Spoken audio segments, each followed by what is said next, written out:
एक NDA background से और एक बिजनेसमैन बनना, ये दोनों में क्या चैलेंजिंग आपके लिए रहा? आपको ना अपने माइंडसेट को बहुत ओपन रखना पड़ता है। आप रिजिड नहीं रह सकते। अगर किसी एक फील्ड से दूसरी फील्ड में ट्रांजिशन कर रहे हो तो आपको एज अ बिगिनर ही आना पड़ता है। इंडियंस को देखोगे ना तो one of the most unfit people जो बोलूंगा वर्ल्ड में वो इंडियंस हैं। एक्सरसाइज की प्रॉब्लम ये है कि बचपन से ही हमारे यहाँ एक्सरसाइज की प्रायोरिटी नहीं है, एक्सरसाइज का कल्चर नहीं। तो जब हमारा कल्चर नहीं है, हमारा माइंडसेट ही एक्सरसाइज की तरफ नहीं है, तो हमारा इंटरेस्ट बड़े होकर एकदम नहीं जा सकता। अगर आप मैक्सिमम वेस्टर्न कंट्रीज में जाएंगे ना, वहां पर आपको छोटे छोटे एरियाज में मल्टीपल स्पोर्ट्स फील्ड्स हैं, बास्केटबॉल को, स्विमिंग पूल, स्टेडियम्स। तो वहां पर बचपन से ही बच्चा स्पोर्ट्स में एंगेज्ड है। एक तो लोगों को फिटनेस में और पतले होने में, वेट लॉस, फैट लॉस में फर्क पता नहीं है। उसकी वजह से वो घूम घुमा के डाइट पे जाते हैं सीधा, वो भी कोई एलियन डाइट, फिर वो फॉलो करते हैं। उनका कुछ सो कॉल्ड वेट लॉस होता है, वो वेट लॉस नहीं है, वो पानी लॉस होता है। वो निकलता है, हफ्ते 2 हफ्ते महीना चलता है, फिर वो वापस आते हैं, फिर वेट बढ़ता है। तो ये पूरी जिंदगी साइकिल चलती रहती है। सबसे पहली चीज for everyone here need to understand one single thing. Steroids में और सप्लीमेंट्स में जमीन आसमान का फर्क है। Supplement is basically food in a packed form. आप किसी भी डॉक्टर की आज की डेट में प्रिस्क्रिप्शन उठा के देखो, आप उसमें चेक करो 2 मेडिसिन होंगी, बाकी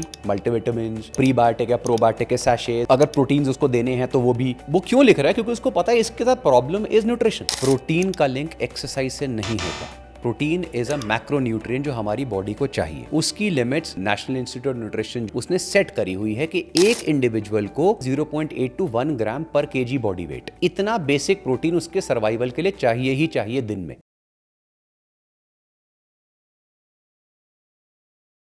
नमस्कार, मैं हूं ऋषभ अग्रवाल और आप देख रहे हैं युग चरण पॉडकास्ट। क्या आप वर्कआउट करते हैं या आप भी जिम जाते हैं? क्या आपको भी किसी ने सप्लीमेंट्स लेने के सजेशन दिए हैं, लेकिन आपको ये समझ नहीं आता कि कौन सा सप्लीमेंट आपको लेना चाहिए और कौन सा अवॉइड करना चाहिए? इसी जानकारी के अभाव में कभी कभी गलत सप्लीमेंट लेने से बहुत सारी दिक्कतें होती हैं। तो आज हमारे साथ जो गेस्ट हैं उनसे हम इसी पर चर्चा करेंगे। इसी के साथ वो एनडीए और एयरफोर्स बैकग्राउंड से बिलोंग करते हैं, तो उनकी कैसी जर्नी रही और अभी वो जो काम कर रहे हैं वहाँ तक आने का कैसे उनका विचार बना, उस पर बात करेंगे। हमारे साथ अक्षय चोपड़ा सर मौजूद हैं जो कि एनडीए बैकग्राउंड से। सर, सबसे पहले तो बहुत बहुत स्वागत है। Thank you very much. तो कैसे हैं सर आप? मैं बिल्कुल ठीक हूँ। मैं सर सबसे पहले शुरुआत, जैसे कि हमने इंट्रो में बोला, उसी से करना चाहूँगा कि आपकी जर्नी एक एनडीए एयरफोर्स में सेवाएं देना और फिर उसके बाद इधर जो है लोगों को मोटिवेट करना और उन्हें बताना कि सही तरीका क्या है सप्लीमेंट लेने का, वर्कआउट का, बहुत सारी चीज़ें की। तो सबसे पहले मैं उस फेज़ के बारे में जानना चाहूँगा, वहाँ की तैयारी आपने कैसे की और वहाँ की जर्नी कैसी रही आपकी? अगर मैं बैकग्राउंड की बात करूँ तो मैं दिल्ली में ही पला बड़ा, वहीं पे मेरी स्कूलिंग हुई। लेकिन मेरा एक स्पोर्ट्स बैकग्राउंड रहा है। मतलब मेरी जो फैमिली है, स्पेशली मेरी मदर, वो 1982-83 नेशनल अवार्ड विनिंग एथलीट रही। मेरे ग्रैंडफादर इंडिपेंडेंस से पहले लाहौर में रेसलर थे। तो एक स्पोर्ट्स का जो इंक्लिनेशन था वो शुरू से ही रहा। और सेकंड जो मेरी एक और बहुत अच्छी हैबिट थी वो थी रीडिंग बुक्स। तो used to read a lot various topics के ऊपर। प्लस यूनिफॉर्म का एक अट्रैक्शन शुरू से रहा है। तो शायद मेरी ये जो रीडिंग की हैबिट थी, जो मेरी स्पोर्ट्स की हैबिट थी, इसकी वजह से जब मैंने इंडिया का एग्ज़ाम दिया तो फिर मैंने वो क्लियर करा। नेशनल डिफेंस एकेडमी की जो ट्रेनिंग होती है 3 साल की है। तो जब वो ट्रेनिंग होती है उसके बाद आप जो भी आपका चोज़न फील्ड है कि आपने एयरफोर्स, आर्मी, नेवी क्या चूज़ करा है। मेरा एयरफोर्स था तो मैं एयरफोर्स एकेडमी गया हैदराबाद में। मेरी वहाँ फ्लाइंग ट्रेनिंग हुई। उसके बाद फिर मेरी कमिश्निंग वगैरह हुई, जो रैंक मिलती है, विंग्स मिलते हैं। उसके बाद आपकी फ्लाइंग फिर डिफरेंट एयरक्राफ्ट्स में डिफरेंट रोल्स, वो चलता रहता है। आपकी कहाँ कहाँ पोस्टिंग्स होती हैं उसके बेसिस पे। बीच में ही मुझे याद है मेरी पहली पोस्टिंग में, जब इट वाज बड़ौदा जो मेरी पोस्टिंग थी, तो मेरे स्पोर्ट्स बैकग्राउंड की वजह से मैं जब जिम में बाहर वर्कआउट करता था तो मुझे कुछ कोचेज़ ने बोला कि सर आप बॉडी बिल्डिंग के लिए क्यों नहीं जाते। तो मेरा उस टाइम कोई आइडिया तो नहीं था, लेकिन आई ट्राइड एंड पहली बार में वन द कंपटीशन। मैंने उस टाइम मिस्टर बड़ौदा खेला था, became mister Baroda, gold medal आया। उसके बाद कंटिन्यूसली फिर मैंने मल्टीपल कॉम्पिटिशन्स खेले, state championships, national services, air force body building team का कैप्टन रहा मैं काफ़ी समय।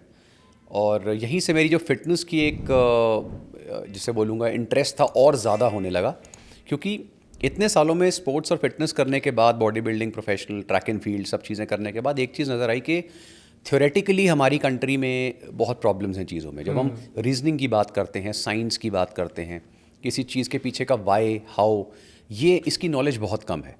तब मैंने काफ़ी सारा स्टडी करना शुरू किया, जो पॉसिबल सर्टिफिकेशन कोर्सेज सब कुछ मैंने किया उस समय का। तो भी मुझे सेटिस्फैक्शन बिल्कुल नहीं मिली, मतलब थोड़ा बहुत इनिशियल नॉलेज आई।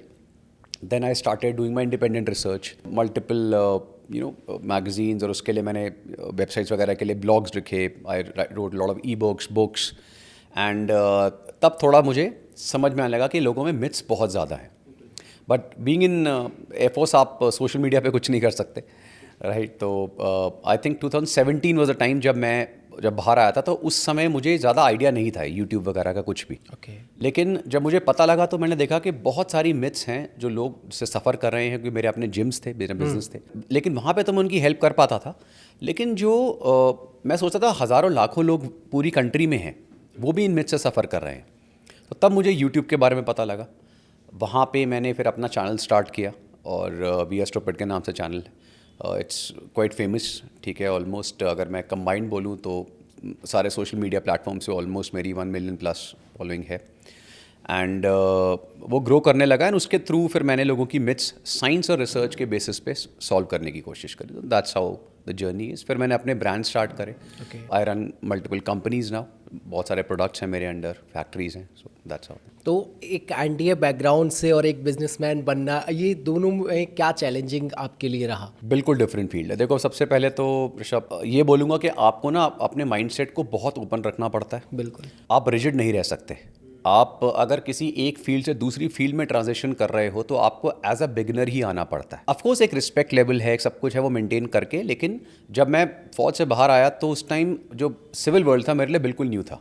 इनफैक्ट जितनी भी चीज़ें मैं आपको अभी तक बता रहा हूँ, मेरी फैमिली में उसका बैकग्राउंड कोई नहीं था। I am the first person जो एनडीए में गया, एयरफोर्स में गया, पहला first pilot in the air force, first person जो फिटनेस की फील्ड में गया, पहला इंसान जो बिजनेस की फील्ड में गया।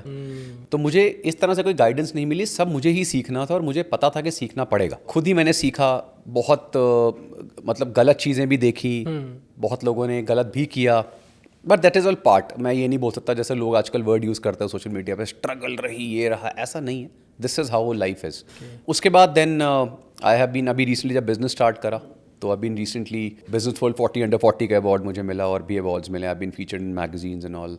आई mean 8 times TEDx speaker, Josh talks, I mean almost all the platforms I have spoken about. So that's how the journey is. आज भी चलती रहती है, मल्टीपल पॉडकास्ट वगैरह पे, and I am happy to share my knowledge जितना मैं study करूँ, बस यही। सबसे पहले तो कॉन्ग्रेचुलेशन, आपको अवार्ड मिला, और इतनी प्यारी आपने ये जर्नी हमारे दर्शकों के साथ साझा की। और जैसे कि आपने अभी बताया कि गलत भी हुआ, और मैक्सिमम टाइम पे लोग गलती करते हैं जब फिटनेस के फील्ड में आते हैं। तो वो मेजर क्या 5 गलतियां हैं जो लोगों को ध्यान रखनी चाहिए कि ये नहीं करनी है? गलतियाँ 500 हो सकती हैं, क्योंकि वो इंडिविजुअल पे डिपेंड करता है। लेकिन सबसे पहली होती है गाइडेंस ना लेना। देखिए, ये सिर्फ फिटनेस में नहीं है, हर फील्ड में है। मैं आपको एक बेसिक एग्जांपल देता हूँ। हम शेयर मार्केट की बात करते हैं। अगर मैं पर्सनली आपको बताऊँ, मुझे शेयर मार्केट के बारे में कुछ नहीं पता। बिल्कुल। मैं शेयर मार्केट में इन्वेस्ट नहीं करता। अब अगर मैं करना चाहूँगा तो 2 ही तरीके होते हैं, या तो आप खुद स्टडी करो, या फिर आप किसी एक्सपर्ट के अंडर उसको ट्रस्ट करो और उसके साथ करो। अगर आप मैक्सिमम लोग जो बिना ये दोनों फील्ड लिए कुछ करने की कोशिश करेंगे, उनको शॉर्ट टर्म में, लॉन्ग टर्म में लॉसेस होंगे। सेम चीज़ फिटनेस में आती है। या तो आप खुद स्टडी करो न्यूट्रिशन के बारे में, फिटनेस के बारे में, समझो चीज़ों को, जिसमें समय लगेगा। और उसमें भी 2 प्रॉब्लम्स आती हैं। एक तो टाइम नहीं है हर एक के पास, सबका अपना लाइफ है, वो है। प्लस सबकी इंक्लिनेशन नहीं है, इंटरेस्ट नहीं है। अगर मैं आज ऋषभ को बोलूँगा, अच्छा आप ये एक्सरसाइज फिजियोलॉजी की बुक है, न्यूट्रिशन की बुक है, ऐसे पढ़ो, आप नहीं पढ़ोगे। और ऐसा होता भी नहीं है। वर्ल्ड में हर बंदा हर चीज़ में इंटरेस्टेड नहीं होता। तो सेकंड तरीका आता है कि आप गाइडेंस लो। तो गाइडेंस लेनी बहुत ज़रूरी है। सबसे बड़ी मिस्टेक होती है कि लोग अपना टाइम बहुत वेस्ट कर देते हैं, अपनी बॉडी को हार्म कर लेते हैं, क्योंकि गाइडेंस किससे लेनी है, सही तरीके से उसको समझना, वो बहुत इंपॉर्टेंट है। बिल्कुल। और वहीं पे आपका समय जाना चाहिए कि गाइडेंस किससे लेनी है वो समझना। ठीक है, क्वालिफाइड इंसान हो, उसके बारे में जानो, समझो, फिर उसके साथ आप उससे गाइडेंस लो। और सेकंड जो मिस्टेक आज की डेट में बहुत फेमस हो गई है, पहले ये कम थी, वो है सोशल मीडिया। सोशल मीडिया जिसे मैं बोलता हूँ ना, it's like a double edge sword. तो प्रॉब्लम क्या है कि उसमें सही इन्फॉर्मेशन तो है लेकिन वो शायद 20% है। मैक्सिमम टाइम पे हम जब स्क्रॉल करते हैं रील्स या कुछ भी यूट्यूब पे, तो कुछ भी सर्च करिए आप, लाखों रील्स और शॉर्ट्स आपको मिल जाते हैं, वीडियोस मिल जाते हैं। और सबसे ख़ास बात मैंने जो अपने पर्सनली मैंने रियलाइज़ की कि सब पे अलग अलग एक ही चीज़ को लेके सब पे अलग अलग पॉइंट ऑफ व्यूज़ हैं। एग्जैक्टली और सारी फील्ड में आप देखो, मतलब आप एक तरफ देखोगे कि जो फाइनेंस में सच में बहुत इंटेलिजेंट लोग हैं वो आपको नॉलेज बेस्ड इन्फॉर्मेशन देंगे और वो लोग सुनना नहीं चाहते। अगर आप किसी को रीज़न समझा रहे हो, लॉजिक समझा रहे हो, उसे इंटरेस्ट नहीं है। वो कहता है मुझे शॉर्टकट बताओ करोड़पति बनने के, मुझे शेयर मार्केट में करोड़ों रुपए मैं कैसे कमाऊं। तो जो ऐसी गलत रील्स बना रहे होंगे, वीडियोस बना रहे होंगे, उनके व्यूज़ ज़्यादा आएंगे। बिल्कुल। एस्ट्रोलॉजी में आपने देखा, astrology is very good science. जो रियल एस्ट्रोलॉजर्स हैं वो आपको सही तरीका बताएंगे और प्रैक्टिकल तरीका बताएंगे। जो गलत आजकल आप देख रहे हो, ये कर लो, घर में ये लगा लो, पैर दबा दो अपने पति के और ये पहन लो लाल कपड़ा, that is all pseudo scientific astrology.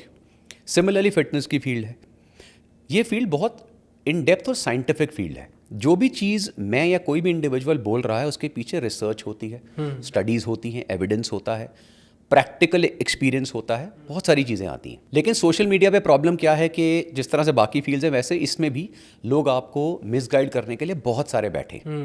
अच्छा, सेकंड प्रॉब्लम, एक और प्रॉब्लम क्या आती है, ये लोगों के साथ नहीं, मैं जो इन्फॉर्मेशन दे रहा हूँ उनके साथ आती है। अगर आपने वेट लॉस कर लिया है किसी तरीके से, इसका मतलब ये नहीं है कि आप कोच बन गए हैं। अगर आपके मार्क्स 12th में बहुत अच्छे आ जाते हैं, इसका मतलब ये नहीं है कि आप प्रोफेसर बन गए हैं।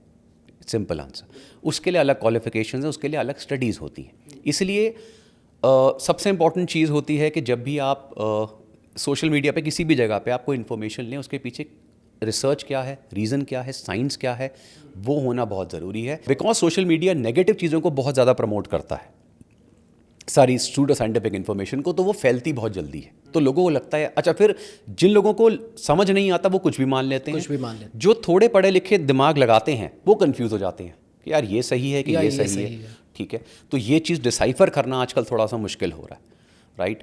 थर्ड इज़ अपने लाइफस्टाइल को समझना, बहुत ही ज़्यादा इंपॉर्टेंट है।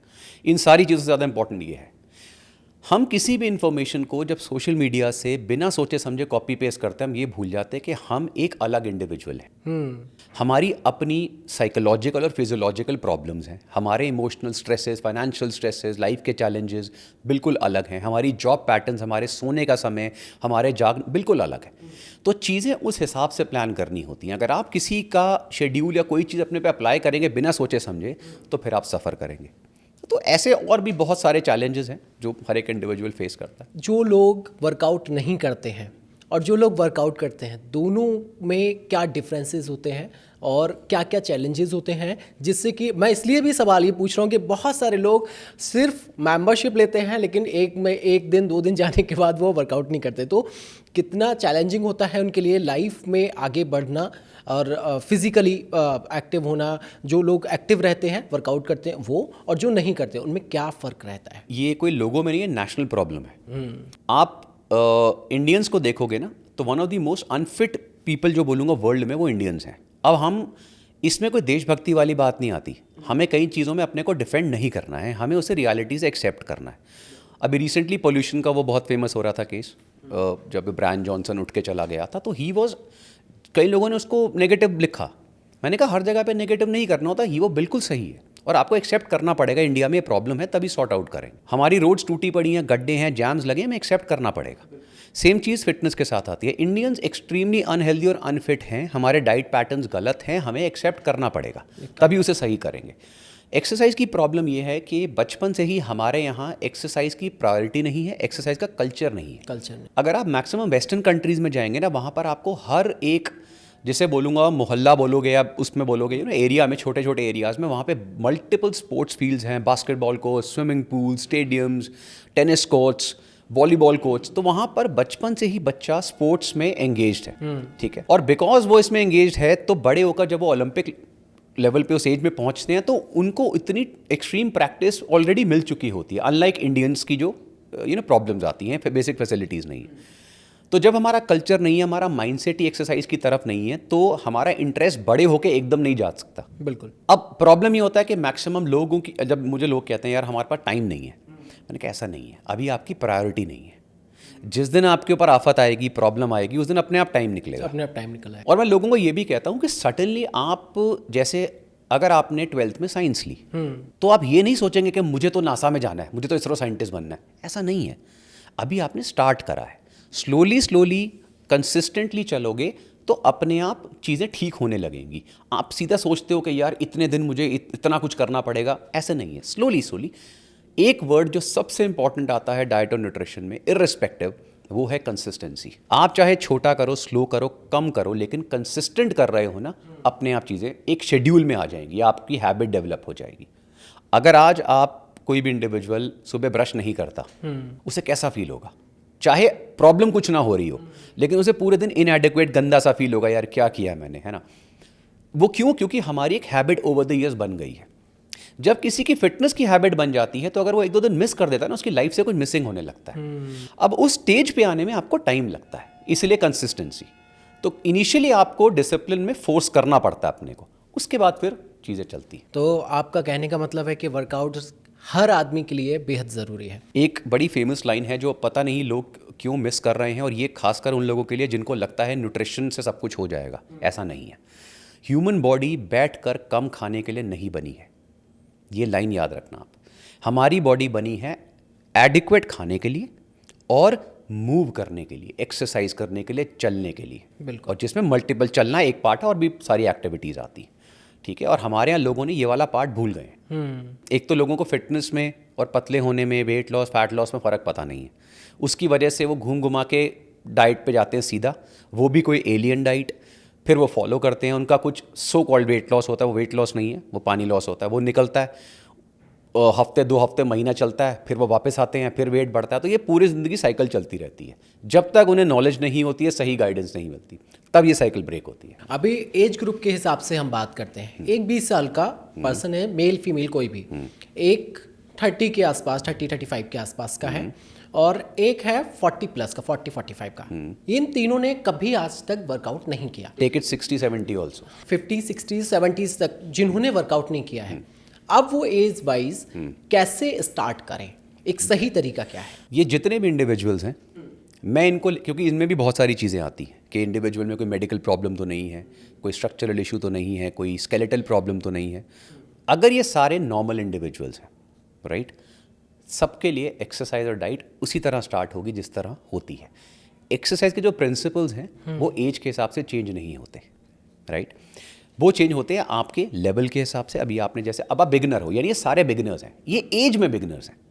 हाँ, कुछ चीज़ें डेफिनेटली होंगी भाई, जो 20-30s में होगा उसके एनर्जी लेवल्स हाई होंगे, उसका रिकवरी तेज़ होगी, राइट। अगर हम बोले एल्डरली की बात करें, उसमें और हो सकता है मेडिकल इश्यूज़ हों, उनमें और प्रॉब्लम्स हों।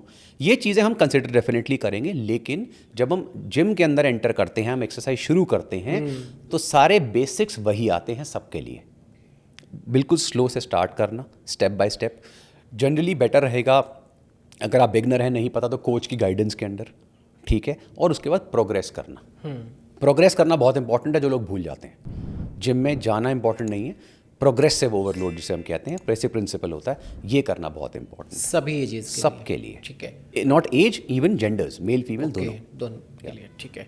तो सभी लोगों, ये तो सभी लोगों के लिए कॉमन बात हो गई। अब आते हैं वेट लिफ्टिंग या जो प्रिपेयरिंग कर रहे हैं स्पोर्ट्स की या बॉडी बिल्डिंग की, वो लोग किस तरह से स्टार्ट करें और क्या गोल होना चाहिए, कितना टाइम लगता है, तो उसके बारे में भी मेरे को ज़रा बताइए। देखिए, अब हम बिल्कुल डिफरेंट एंगल में जा रहे हैं और ये चीज़ अलग हो जाती है। हम जा रहे हैं प्रोफेशनल कॉम्पिटिटिव स्पोर्ट्स में। कॉम्पिटिटिव स्पोर्ट्स में मैक्सिमम जो लोग जाते हैं वो वही हैं जो ऑलरेडी बहुत मोटिवेटेड हैं, उनमें मोटिवेशन की कमी नहीं है, राइट। उनमें गाइडेंस की प्रॉब्लम आती है, कोचिंग की प्रॉब्लम आती है, या फिर न्यूट्रिशन फंड्स वगैरह की प्रॉब्लम, जब आप इस लेवल पे compete कर रहे हैं, ओके। जो भी स्पोर्ट आप चूज़ करते हैं, किसी भी स्पोर्ट में first thing is the right coach. Coach के बिना स्पोर्ट्स नहीं खेला जाता। कोच के बिना आप फिट रह सकते हैं, खुद थोड़ा बहुत अपने को रख सकते हैं, लेकिन कॉम्पिटिटिव स्पोर्ट्स में कोच सबसे इंपॉर्टेंट है। अब एक स्पोर्ट में बहुत सारे कोचेस होते हैं। एक होता है आपका स्पोर्ट स्पेसिफिक कोच, जो आपको स्पोर्ट्स से रिलेटेड जो मूवमेंट्स हैं उसकी टेक्निकलिटीज़ हैं। जैसे वेट लिफ्टिंग की बात करते हैं, तो वेट लिफ्टिंग में क्लीन एंड जर्क, स्नैच जो मूवमेंट्स होती हैं, ये बहुत टेक्निकल मूवमेंट्स हैं। इनको सालों लगते हैं परफेक्ट करने में। तो वो जो कोच होंगे ही विल मेक श्योर कि आप इसमें परफेक्ट हो। फिर आते हैं स्ट्रेंथ ट्रेनिंग कोचेज, जो स्ट्रेंथ ट्रेनिंग आपके शेड्यूल डिज़ाइन करेंगे। फिर न्यूट्रिशन और डाइटिशियंस आते हैं। हायर लेवल पे फिर साइकोलॉजिस्ट, मसाज थेरेपिस्ट, फिजियो सारे आ जाते हैं। तो इतनी फैसिलिटीज़ चाहिए to make somebody a top sportsman. Start करने के लिए जैसे मैंने बताया, इसमें हमें सोचना ही नहीं चाहिए, क्योंकि जिसने स्पोर्ट्स करनी है वो ऑलरेडी मोटिवेटेड है, तभी वो इतनी हार्ड ट्रेनिंग ऐसा करियर चूज़ करेगा। तो उस चीज़ की तो टेंशन ही नहीं है। सोशल मीडिया का टाइम है और सोशल मीडिया पे बहुत सारे लोग बॉडी बिल्डिंग करके अपने फ़ोटोज़ और रील्स डालते हैं, हम लोग भी देखते हैं। और कई बार लगता है कि यार इसकी तो सिक्स पैक्स बहुत अच्छे हैं, इसकी आर्म्स बहुत अच्छे हैं, इसके डोले शोले बहुत अच्छे हैं। और जो लोग जिम नहीं कर रहे हैं या कर रहे हैं तो वो उसके लिए मोटिवेट हो जाते हैं, लेकिन एक टाइम तक वो वर्कआउट करते रहते हैं, मेहनत करते हैं, बहुत सारे एफर्ट्स डालते हैं, वो रिजल्ट नहीं पा पाते हैं। तो वो कैसे वहाँ तक पहुँचे? जैसे मैंने बताया, इसमें मेन आता है डायरेक्ट गाइडेंस और डायरेक्शन। अगर आपके पास इस डिफरेंस को समझने के लिए या समझाने के लिए कोई नहीं है, तो आप हमेशा की इन्फीरियॉरिटी कॉम्प्लेक्स में जिएंगे कि यार उसकी बॉडी तो इतनी अच्छी है सोशल मीडिया पे, उसने तो बताया मैं 6 महीने बना ली, मैं तो 2 साल से लगा हूं, कुछ नहीं हो रहा। ऐसा नहीं है। वो आपको बहुत सारी चीज़ें नहीं बता रहा जो आपको जाननी चाहिए। सेकेंड, जब हम फोटोज़ देखते हैं हमें ये समझना चाहिए, जो भी इंडिविजुअल देख रहा है, कि जो सामने आपका इंडिविजुअल फ़ोटो डाल रहा है, लेट्स से वो बहुत रिप्ड है, बहुत मस्कुलर है, सिक्स पैक सारा हो गई उसका, वो जनरली कॉम्पिटिटिव एथलीट्स होते हैं। ओके। वो बॉडी बिल्डिंग या फिजिक कॉम्पिटिशन्स वगैरह की तैयारी कर रहे होते हैं। वो हैवी एनाबॉलिक स्टेरॉइड्स पे होते हैं। विदाउट स्टेरॉइड्स आप नहीं जा सकते। और दूसरा बंदा जो नॉर्मल इंडिविजुअल है, जो बेसिक स्ट्रेंथ और फिटनेस के लिए अपने को प्रैक्टिस कर रहा है, तो उसको ये समझना चाहिए कि आपका वो गोल नहीं है। ऐसा नहीं है कि आप वहाँ पहुँच नहीं सकते। अगर आप वो डायरेक्शन लोगे आप भी पहुँच जाओगे, लेकिन आपका वो गोल नहीं है। तो ऐसे लोगों से मोटिवेट हो, लेकिन उनको कॉपी मत करो। ओके। Right, that's all. अब जैसे आपने स्टेरॉइड की बात की, और भी बहुत सारे सप्लीमेंट्स हैं। अमूमन जब भी हम किसी जिम में जाते हैं तो हमारे माइंड में एक चीज़ बना दी जाती है, एक बात बना दी जाती है कि आपको पाउडर लेना है, प्रोटीन्स की कमी है और आपको प्रोटीन लेना चाहिए फला ब्रांड का, मतलब जो भी है। और बहुत सारे लोग जब आगे बढ़ते हैं कि आपकी बॉडी नहीं बन रही है तो इंजेक्शन और बहुत ऐसी चीज़ों को लेते हैं।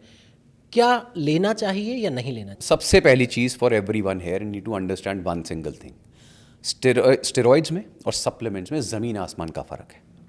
ये दोनों बिल्कुल मतलब ऑपोजिट चीज़ें हैं। इनमें कोई लिंक नहीं है। Supplement is basically food in a packed form, in a more concentrated form.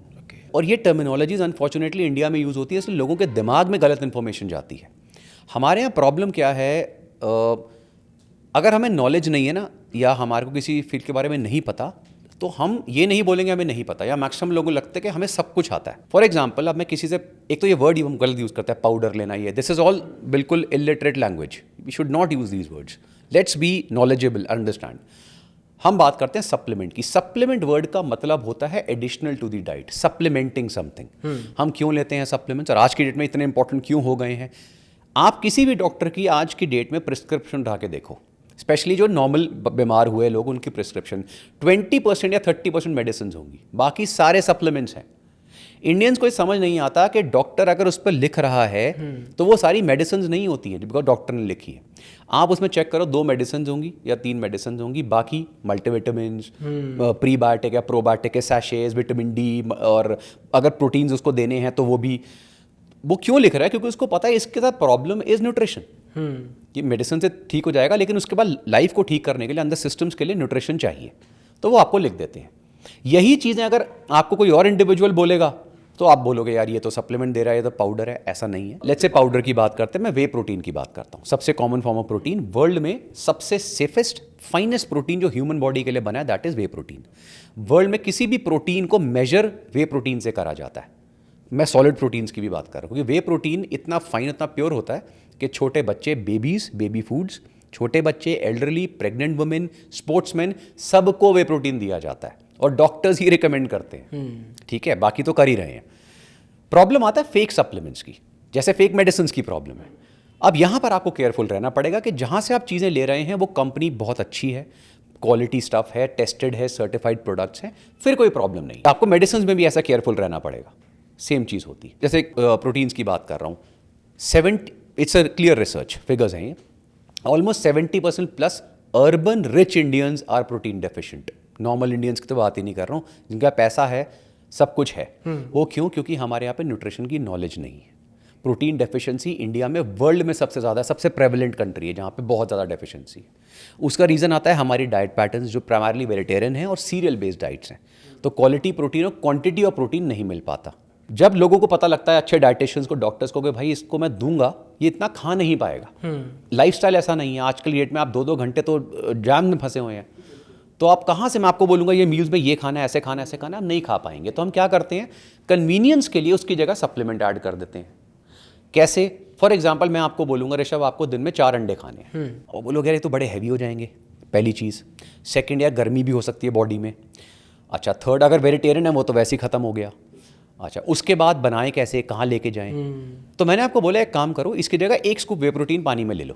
आप बाइक में, गाड़ी में बैठे, आपने शेकर रखा, आपने डाला, पानी पी, खत्म। दैट 1 स्कूप ऑफ प्रोटीन है 24 ग्राम्स ऑफ प्रोटीन, और 4 अंडों में 24 ग्राम प्रोटीन है। तो कन्वीनियंस क्या हुआ?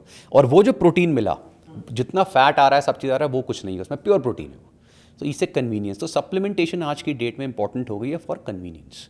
हमें उसे डरना नहीं है, हमें उसको समझना है। स्टेरॉइड्स एक बिल्कुल अलग चीज़ होती है। जब स्टेरॉइड्स आए थे वो मेडिकल पर्पसेस के लिए आए थे। स्टेरॉइड्स क्यों लोग लेते हैं? क्योंकि वो काम करते हैं। टेस्टोस्टेरोन के डेरिवेटिव्स होते हैं, उन्हीं के फॉर्म्स होते हैं, उन्हें हम स्टेरॉइड्स कहते हैं। जब इनिशियली स्टेरॉइड्स मेडिकल साइंस में आए तो वो दिए जाते थे कैंसर पेशेंट्स, या जो एड्स हैं, या जिनको बर्न इंजरीज हैं, जिनकी मसल वेस्टिंग हो रही है, तो स्टेरॉइड उसे अरेस्ट करते थे। अब ऑफकोर्स ही बात है, जब उसका इफेक्ट है मसल बिल्डिंग, मसल को वो करना, तो नॉर्मल केस में भी वो करेगा। तब स्पोर्ट्समैन में उसका यूज़ करना शुरू किया। धीरे धीरे वो बहुत एक्सट्रीम हो गए, तो फिर वाडा, नाडा जैसी जो बॉडीज़ थी वो वर्ल्ड ओवर डेवलप हुई, उन्होंने बैन लगाने शुरू करे। आज की डेट में मैक्सिमम स्पोर्ट्स में स्टेरॉइड्स अलाउड नहीं है, बैंड है। लेकिन कुछ ऐसे स्पोर्ट्स हैं जो ओलंपिक्स के अंडर नहीं आते। For example power lifting, body building, physique competitions, arm wrestling वगैरह, तो इन सब में स्टेरॉइड्स यूज़ होते हैं और ओपनली होते हैं। अब प्रॉब्लम आती है नॉर्मल लोगों की। मेरे पास बहुत सारे ऐसे लोग आते हैं जो जिम में ये सोचकर आ जाते हैं कि भाई मुझे तो स्टेरॉइड्स लेने हैं। अब प्रॉब्लम आती है यहाँ पे कोचेस, गलत कोचेस जो होते हैं। एक्चुअली सबसे ज़्यादा उनको मोटिवेट यही किया जाता है कि आपको प्रोटीन है वो लेना पड़ेगा और स्टेरॉइड लेने पड़ेंगे, ये करना पड़ेगा, तभी आप ऐसा दिख सकते हो, बन सकते हो, और लोग उस तरफ अट्रैक्ट भी होते हैं। देखिए, मैक्सिमम सो कॉल्ड ट्रेनर्स या कोचेस क्वालिफाइड नहीं होते, बहुत सारे मैं बोलूँगा, और इंडिया में तो बहुत मेजॉरिटी है, ठीक है। और because they are not qualified to give information, तो वो क्या करते हैं, जब आपके पास क्लाइंट आता है, उनको लगता है यार इससे पैसे कमाए जाएं, तो वो फिर कोशिश करता है कि इसको उल्टी सीधी जो भी चीज़ बेच के पैसे कमाए जाएं। बिल्कुल सही तरीका ये होता है कि जब भी कोई क्लाइंट आता है, आपको उसको काउंसिल करने के लिए उसे समझाना पड़ता है कि भाई ये आपकी नीड्स हैं, ये प्रॉब्लम्स हैं, अब आप सप्लीमेंट ऐड करवाना चाहते हैं कर सकते हैं, नहीं तो फिर ये ऑप्शंस हैं। ऐसे स्टेरॉइड्स सिर्फ और सिर्फ उस इंडिविजुअल को दिए जाते हैं जो कॉम्पिटिटिव बॉडी बिल्डिंग या पावर लिफ्टिंग वगैरह में एंटर कर रहा है, और वो भी उसकी बेसिक अच्छी हैवी ट्रेनिंग के बाद। और उसका भी एक तरीका होता है। देखिए, डिनाई करना बड़ा आसान है, नहीं नहीं मैं स्टेरॉइड नहीं लेता, और हो सकता है हम चैनल्स पे, पॉडकास्ट पे लोग छुपाते हों, इसमें कोई छुपाने की चीज़ नहीं है। मैंने आपको बताया ना, हमें कुछ चीज़ें एक्सेप्ट करनी पड़ेंगी। यहाँ गलती क्या होती है, जब आप हर इंसान को, नॉर्मल इंसान को स्टेरॉइड देना शुरू कर देते हो, क्योंकि रिजल्ट तो आ जाएंगे, लेकिन उसके बाद फिर जो साइड इफ़ेक्ट्स होंगे, ये प्रॉब्लम आती है। गलत गाइडेंस है। ओके, तो जो लोग अभी जिम स्टार्ट कर रहे हैं, बिल्कुल स्टार्टिंग फेज़ में हैं, 1-2 महीने करने के बाद ही उनको प्रोटीन और बाकी सारी चीज़ों के बारे में बोला जाता है अमूमन जिम में। और जिम में की बात नहीं कर रहे हैं, सोशल मीडिया के माध्यम से, या आप अपनी गैदरिंग में बैठे हैं, वो भी कि यार तूने, तेरा डोले शोले नहीं बन रहा है, 2 महीने हो गए या 6 महीने हो गए और तेरे को प्रोटीन लेना चाहिए, तो उनको कैसे डिसाइड करें कि किस स्टेज पे जाके वो प्रोटीन लें और कौन सा प्रोटीन लें? पहली चीज़ तो ऋषभ, मैं सबको ये बताता हूँ, और आज आई होप मैक्सिमम पीपल और सुने आपके माध्यम से, प्रोटीन का लिंक एक्सरसाइज से नहीं होता। मैक्रोन्यूट्रिएंट जो हमारी बॉडी को चाहिए, उसकी लिमिट्स वर्ल्ड की सारी न्यूट्रिशन बॉडी, जिसमें Indian national institute of nutrition जो है, उसने सेट करी हुई है कि एक इंडिविजुअल को इतना बेसिक प्रोटीन उसके सर्वाइवल के लिए चाहिए ही चाहिए दिन में। उसकी फिगर जनरली आती है 0.8 to 1 ग्राम पर केजी बॉडी वेट। अब ऋषभ को अपनी बेसिक सर्वाइवल के लिए, बेसिक मेंटेनेंस के लिए 1 ग्राम पर केजी बॉडी वेट चाहिए। तो अगर आपका वेट 70 किलो है, आपको दिन में 70 ग्राम प्रोटीन चाहिए। इसमें एक्सरसाइज नहीं आती, आप एक्सरसाइज नहीं भी करोगे तो भी उतना चाहिए। और ये फिगर्स बेबी, टॉडलर्स, इन जो छोटे आपके बच्चे हुए, टीनेजर्स, उसके बाद प्रेग्नेंट वुमेन, एल्डरली, स्पोर्ट्समैन, सबके लिए सेट है। किसी के लिए ज़्यादा, किसी के लिए कम, सबके लिए फिगर सेट होती है। तो अगर आप कुछ नहीं करोगे, वो प्रोटीन अगर पूरा नहीं हो रहा, तो छोटे बच्चों को भी बेबी फूड्स में वे प्रोटीन है यार, बच्चों को वे प्रोटीन्स दिए जाते हैं। क्यों? क्योंकि डॉक्टर्स को पता है बच्चा नहीं खा रहा, इसके पेरेंट्स ध्यान नहीं दे रहे, तो वो कहता है अच्छा ये बच्चों के सिरप ले लो मल्टीविटामिन, ये प्रोटीन पाउडर ऐड कर दो, ये क्योंकि उनको देना पड़ेगा सप्लीमेंट फॉर्म में। तो सप्लीमेंट का लिंक एक्सरसाइज से नहीं है, और ना पेरेंट्स को समझ में आती है कि जब कोच आपको बोलता है कि भाई तेरी डाइट पूरी नहीं है, अच्छा कोच बोल रहा है कि नहीं यार तू ले ले भाई सप्लीमेंट बिकॉज तू नहीं खा रहा है, तो फिर पेरेंट्स कहते हैं अरे तू अभी तो गया नहीं है पाउडर लेना। अरे जो पेरेंट्स बोल रहे हैं उनको खुद को चाहिए सप्लीमेंट, सबसे पहले तो पेरेंट्स को लेना शुरू करना चाहिए। और सेकंड जो सबसे बड़ी प्रॉब्लम इस देश में है ना, वो है रिश्तेदार। वो सारे बैठ जाते हैं झुंड में, नॉलेज किसी को है नहीं, रीजन किसी को पता नहीं, कुछ नहीं आता, लेकिन डीमोटिवेट करने में, उल्टे सीधे कमेंट्स पास करने में वो सबसे टॉप पे आते हैं। बिल्कुल। अरे तो अब जैसे अब एग्जांपल आपने दिया, अरे तेरे डोले शोले तो बन नहीं रहे, आपके बने? आपने कुछ करा लाइफ में? गए हो जिम? पहली चीज़। सेकंड, अरे प्रोटीन मत खाया कर, इससे ना किडनी खराब हो जाती है। अच्छा, क्या होता है प्रोटीन? ये पता नहीं। किडनी कैसे काम करती है? पता नहीं। कैसे खराब हो जाती है? कुछ नहीं पता। बस 4-5 जैसे सोशल मीडिया पे वो फालतू की इन्फॉर्मेशन है, वैसे इन्फॉर्मेशन ये रीले, रात को रीले सुन रहे होते हैं, ये इनको लगता है ये व्हाट्सएप यूनिवर्सिटी से ग्रेजुएट होकर डॉक्टर बन गए, तो ये सबको एडवाइस। तो stop listening to stupid people. This country is full of people जो सिर्फ एडवाइस देने में उनको बड़ा मजा आता है। अगर आप पर्सनली अभी मेरे सामने बैठे हो, आप मुझे बोलो यार अक्षय मुझे फाइनेंस की नॉलेज चाहिए, आप बताओ आपका, आई हैव जीरो नॉलेज, और मैं आपको बोलूंगा please go and consult an expert. हमारे यहाँ लोग कहते हैं हाँ मैं बताता हूँ, दिस इज नॉट हाउ। इसलिए मैंने सबसे पहला पॉइंट क्या बोला था, सही गाइडेंस।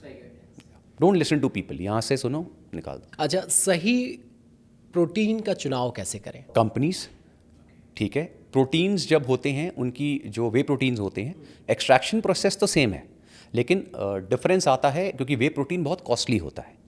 प्योर वे प्रोटीन का एक रॉ वे प्रोटीन जो आता है जब वो एक्सट्रैक्ट हो जाता है उसका एक कॉस्ट होता है।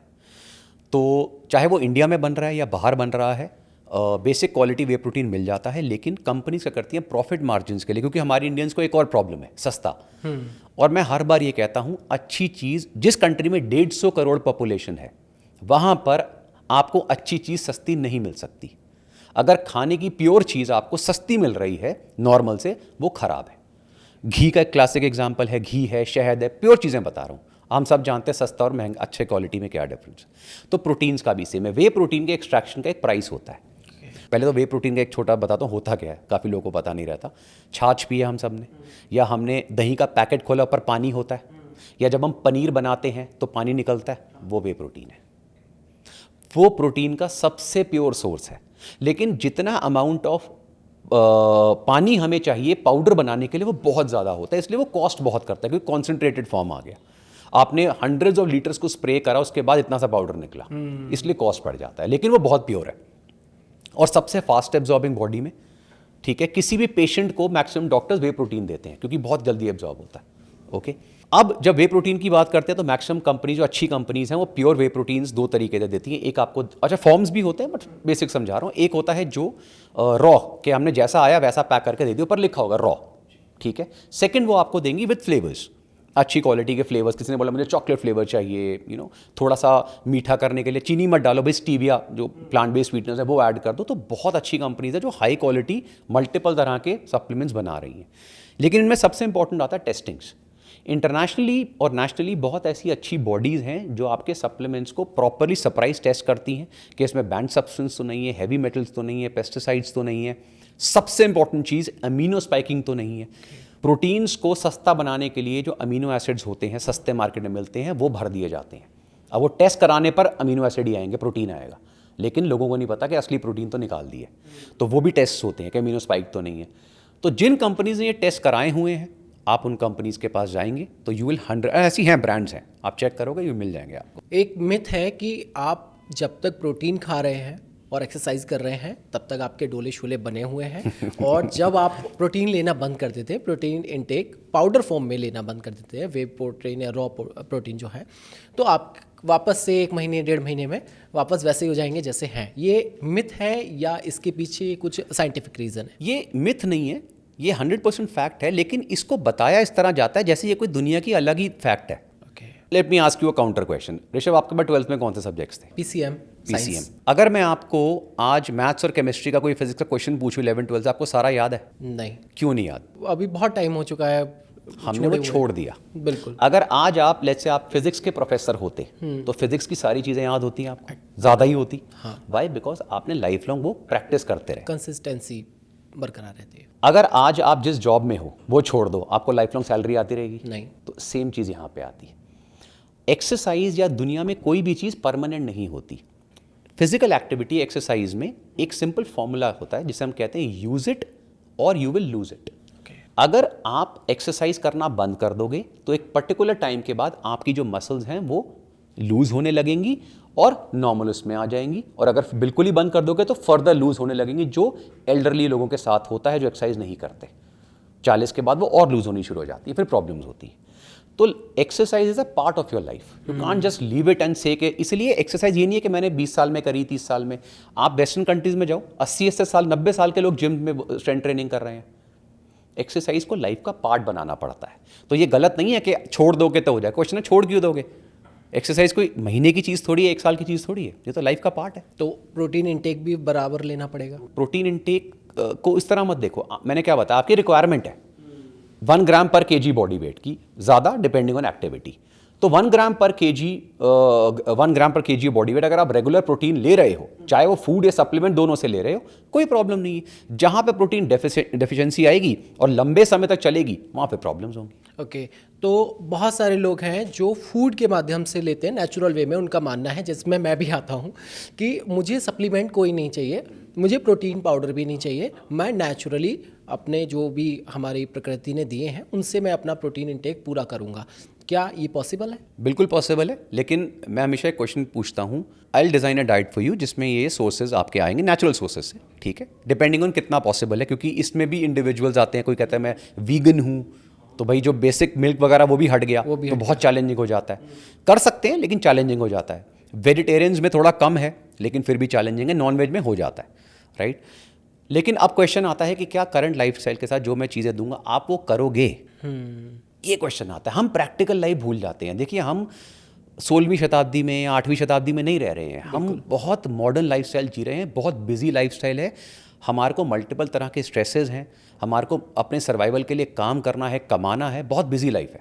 तो मैक्सिमम लोगों को जब चीज़ें हम प्रिस्क्राइब करते हैं ना, तो हमें ये भी सोचना पड़ता है कि यार ये कर भी पाएगा, क्योंकि फिर ये हमारे पास ही वापस आएगा कि देखो मैं तो करा है, आप कुछ हुआ नहीं। वो नहीं कर रहा है, तो फिर हम क्या करते हैं, उसकी लाइफ को कन्वीनियंट बनाते हैं। जैसे मैंने अभी आपको एग्जांपल दिया था सप्लीमेंट का, किस तरह से एग से रिप्लेस होता है, तो यहाँ पर आते हैं। तो प्रोटीन रिक्वायरमेंट आप फूड से पूरी कर सकते हो, 100% कर सकते हो, बिल्कुल कर सकते हो। क्वेश्चन है क्या करोगे? अगर करोगे वेरी गुड, नहीं करोगे तो एक्सेप्ट करो। वो मतलब वो होता है ना, शुतुरमुर्ग की तरह आप जमीन में डाल के अपना सर ये नहीं सोच सकते कि दुनिया मुझे नहीं देख रही, ये गलत है, राइट? तो you need to be practical and understand your body. ठीक है, ये तो सारी चीज़ें वर्कआउट की हो गई। अब आते हैं वर्कआउट के तरीकों पर भी बहुत सारी चीज़ें होती हैं। उससे पहले मैं एक शब्द और आजकल ट्रेंड कर रहा है उसके बारे में जानना चाहूँगा, ड्राई स्कूप। जो बॉडी लिफ्टिंग कर रहे हैं या जिम वगैरह जा रहे हैं उनके बीच में बड़ा पॉपुलर है, मैंने सुना, तो मुझे लगा कि ये सवाल ज़रूर रखना चाहिए। तो क्या है ये ड्राई स्कूप? नहीं, कोई ट्रेंडिंग वो नहीं है, ये कुछ स्टूपिड सी चीज़ें होती हैं जो लोग अपने पे ट्राई करके सोशल मीडिया पे व्यूज़ गेन करने के लिए करते रहते हैं। बेसिकली जैसे सप्लीमेंट्स होते हैं, अब वे प्रोटीन जो होता है उससे तो आप नहीं कर सकते, लेकिन जो सप्लीमेंट थोड़े अमाउंट में चाहिए पाउडर फॉर्म में आते हैं, क्रेटिन हुआ, प्री वर्कआउट हुआ, तो सिंपल तरीका आपके पास एक पाउडर फॉर्म में सप्लीमेंट है, आपने उसे पानी में डाला, मिक्स करा, पी गए। लेकिन कई लोगों को ऋतिक रोशन या सलमान खान वाला वो जोश चढ़ता है ना, आज कुछ तूफानी करते हैं, उठा के डायरेक्टली मुंह में डाल लेते हैं। ओके। अब किसी ने पूछा कि इससे क्या होगा, इससे फास्ट एब्जॉर्ब होगा, ये होगा, ऐसा कुछ नहीं हो रहा है। ये सारा नॉनसेंस है। एक वो है जो यंगस्टर्स क्रिएट करते हैं, वो वायरल होता है ट्रेंड, कई लोग ट्राई करते हैं, उनको फिर प्रॉब्लम होती है, ब्रीदिंग इशूज हो जाते हैं, कईयों को और भी प्रॉब्लम्स होती है, एंड दे रियलाइज कि इससे हो कुछ नहीं रहा है, सिर्फ ये व्यूज़ बढ़ाने के लिए। और ये यंगस्टर्स में देखा जाता है, धीरे धीरे खत्म हो जाता है। आप किसी स्पोर्ट्समैन में जो सीरियस ट्रेनिंग कर रहा है, ऐसी कोई फालतू चीज़ नहीं देखेंगे। Okay. They are very realistic people. तो it's just a stupid phenomena on social media, कुछ नहीं। एक क्वेश्चन है, हमारे साथी हैं अजय, उन्होंने एक क्वेश्चन दिया कि वो रेगुलर सारी चीज़ें ले रहे हैं, प्रोटीन अपना जो भी उनका इनटेक का फॉर्म है वो ले रहे हैं, जितनी मात्रा में उनको लेना चाहिए वो ले रहे हैं, वर्कआउट रेगुलर कर रहे हैं, लेकिन फिर भी बॉडी नहीं बन रही है। क्या रीज़न है? देखो, ये बॉडी नहीं बन रही है ऐसा होता नहीं है। क्या होता है, कई बार अनरियलिस्टिक एक्सपेक्टेशंस होती हैं। फॉर एग्जांपल, अगर कोई बीमार आदमी हो, डॉक्टर के पास जाता है, तो डॉक्टर ने उसको मेडिसिन दी, काफ़ी लोगों को बहुत अच्छा असर आता है, मैक्सिमम लोग ठीक नहीं होता, डॉक्टर कहता है यार लेट मी और चेक करता हूँ क्या प्रॉब्लम है। तो इसी तरह से हर फील्ड में जैसा आपने मुझे बताया है कि ये सारी चीज़ें हो रही हैं फिर भी नहीं बन रही, इसका मतलब है या तो वो कुछ छुपा रहे हैं या वो कुछ गलत कर रहे हैं या बॉडी में कोई न्यूट्रिशनल डेफिशिएंसीज हैं या प्रॉब्लम्स हैं जिसके बारे में उनको नहीं पता। ओके। जैसे फीमेल्स के केसेस में ये बहुत होता है। फीमेल्स जब फैट लॉस वगैरह का प्रोग्राम स्टार्ट करती हैं तो वो अच्छा मेहनत भी कर रही हैं, सब कुछ कर रही हैं, लेकिन उनको उनका वेट लॉस बहुत कईयों का नहीं होता तेज़, मतलब स्पीड से नहीं, और प्रॉपर नहीं होता। तब पता लगता है कि भाई उनके थायराइड इश्यूज़ हैं, पीसीओडी इश्यूज़ हैं, हार्मोनल प्रॉब्लम है, जिसकी वजह से बॉडी बहुत स्लो रिस्पॉन्ड कर रही है, करेगी स्लो कर रही है। मेन के केसेस में जनरली हार्मोनल इश्यूज इतने मेजर नहीं होते, लेकिन फिर भी न्यूट्रिशनल डेफिशिएंसीज होती हैं। अब मैं आपको एग्जांपल देता हूँ जो प्रैक्टिकल होते हैं। मेरे पास इंसान आता है कि देखो जी मेरे पास मैंने आपका ये वाला वर्कआउट शेड्यूल फॉलो किया, डाइट करी, लेकिन इतना टाइम से रिजल्ट नहीं आ रहे। अब हम जब एसेस करते हैं उसको प्रॉपरली तब पता लगता है वो इंसान रात को सिर्फ 3 से 4 घंटे सो रहा है। Okay. Sleep is as important as diet and exercise. मैंने भी बताया भी था कुछ टाइम पहले भी कि हम लोग जब बोलते हैं ना डाइट इतनी इंपॉर्टेंट है, एक्सरसाइज, ऐसा नहीं है। हर चीज़ 100% इंपॉर्टेंट है। आप बेस्ट डाइट लो, आप बेस्ट वर्कआउट करो, 2 दिन स्लीप स्किप करके देखो, आपको अपने आप पता लग जाएगा। तो जब आप इतने स्ट्रेस में बॉडी है तो वो आपको कभी रिजल्ट नहीं आने देगी। कईयों की तीनों चीज़ें ठीक है, लेकिन पता लगता है कि वो कर ही नहीं पा रहे क्योंकि घर में किसी की तबीयत बहुत खराब है या फाइनेंशियल प्रॉब्लम चल रही है, कुछ इमोशनल इश्यूज चल रहे हैं, स्ट्रेस इतना एक्सट्रीम है। तो एक फैक्टर नहीं होता, बहुत सारे फैक्टर्स आते हैं। ये तो मैं जो प्रैक्टिकल है। एक होता है अनरियलिस्टिक एक्सपेक्टेशंस। मैंने उसकी बॉडी देखी, उसने तो बना ली, मेरी क्यों नहीं बनी? क्योंकि वो जो कर रहा है उसके बारे में आपको नहीं पता। हो सकता है वो एनाबॉलिक्स ले रहा हो, स्टेरॉइड्स ले रहा हो, आप नहीं ले रहे। तो मैंने बताया ना, उसको मत देखो, अपने को असेस करो। और जहां आपको समझ नहीं आ रहा प्लीज टेक गाइडेंस, किसी कोच से समझो। ओके। 2 क्वेश्चंस हैं मेरे पास क्योंकि समय हमारे पास कम है।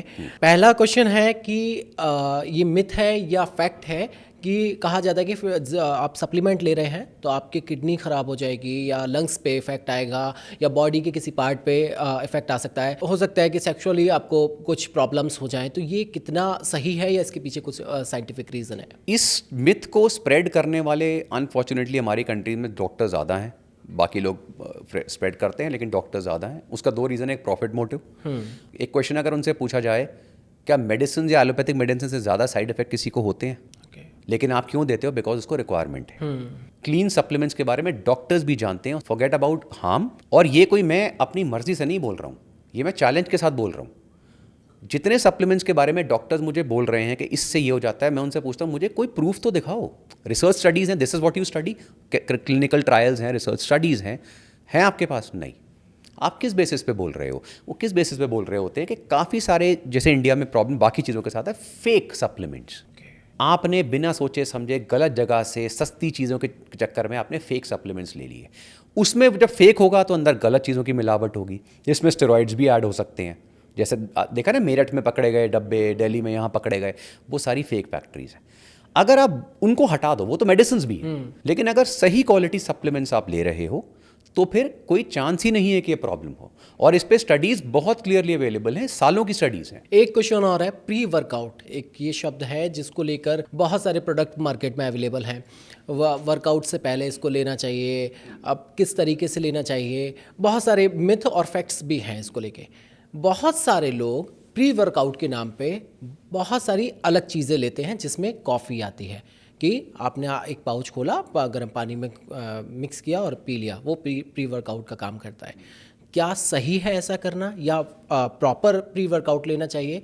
किसको लेना चाहिए और कितनी मात्रा में लेना चाहिए? जैसा कि वर्ड है प्री वर्कआउट, यानी वो चीज़ ली जाए जिससे आपका वर्कआउट बेटर हो।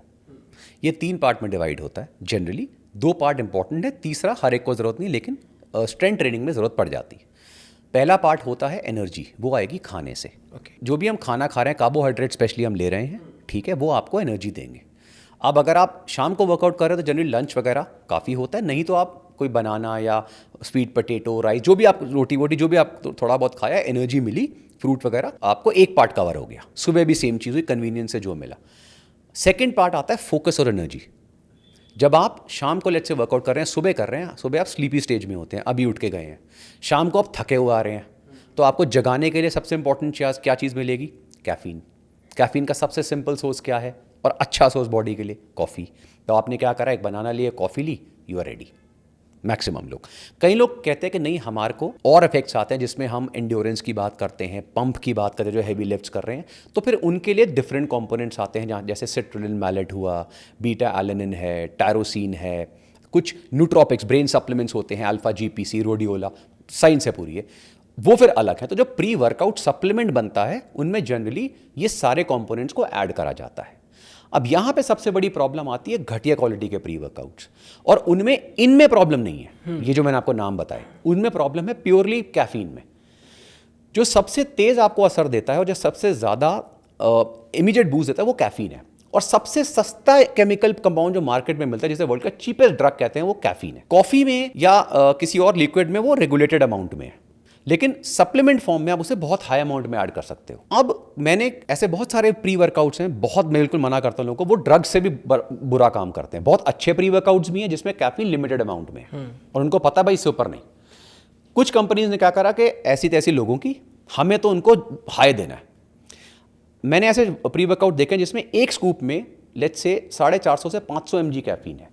500 mg कैफीन का मतलब ये हो गया, एक कैन ऑफ रेड बुल में 75 mg कैफीन होता है, यानी 6 से 7 कैन ऑफ रेड बुल एक बारी में इतने से स्कूप में, क्योंकि कैफीन इतना से चाहिए होता है।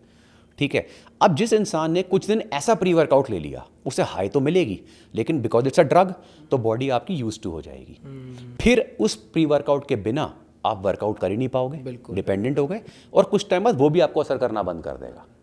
अब उससे नेगेटिव इफेक्ट तो हो ही रहे हैं, फिर उससे हाई जाओगे तो बिल्कुल ही बुरी हालत, रात को नींद नहीं आएगी, जिटर्स होने लगेंगे, बॉडी शिवर करने लगेगी, इंसोम्निया का प्रॉब्लम, फिर आप डॉक्टर के पास जाओगे, वो पूछेगा तो आपने बिना सोचे समझे कुछ भी, जैसे सेल्फ मेडिकेशन है, बिना सोचे समझे दवाइयाँ खा रहे हो, तो everything needs to be understood.